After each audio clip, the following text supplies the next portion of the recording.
Ditokololo tsa ANC tse di lebaganeng le ditatofatso tsa bonweenwee le tlolomolao ga di kitla di bona tshono ya go ikwadisetsa go nna bontlhopheng ba bakhanselara ba mokgatlho. Bontsi ba bone ba tlositswe mo lenaaneng la bontlhopheng la ANC le le rometsweng maabane kwa IEC.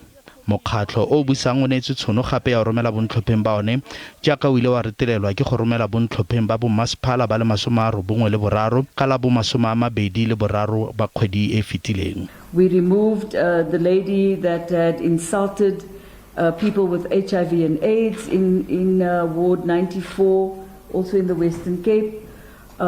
We had removed the mayor of Beaufort West because he was criminally charged. Duarte a re bakwaledi ba dikgaolo go tswa kwa Vembe le dikgaolo dingwe tsa kwa Waterberg kwa Limpopo ga mmogo le mogokaganyi wa IPC Northwest Tlhomane Chauke ba tla lebagana le dikgato kgalemo morago ga se go begwang e le go se latele melaokaelo ya komiti ya ditlhopho ya mokgatlho. Badiredi ba ANC ba ba rometsweng kwa Northwest ba solofetswe go samagana le ntlha e mo bekeng eno. All the people that were mentioned by Kgalema Motlante's report will and are being followed up by the ANC.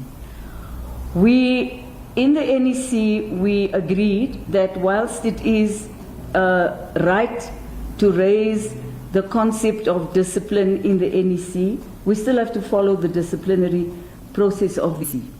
So what we will do now is those that have been mentioned, and if I'm not mistaken, there are 3 that have been mentioned in total.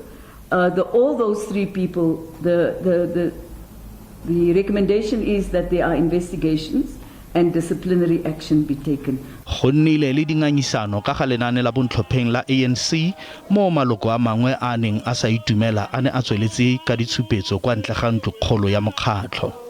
Duarte a re mekgatlho yotlhe e sa itumelang e tla reetswa morago ga ditlhopho.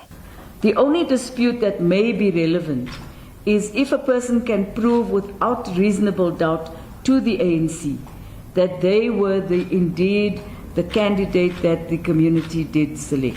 Kgabaganyetsa Duarte o buile gape gore ba simolotse ka dithulaganyo tsa bontlhopheng ba bommeiara. Thulaganyo e akaretsa dipotsolotso tse di tokololo kgolo di leng 6 tsa mokgatlho di botsang bontlhopheng.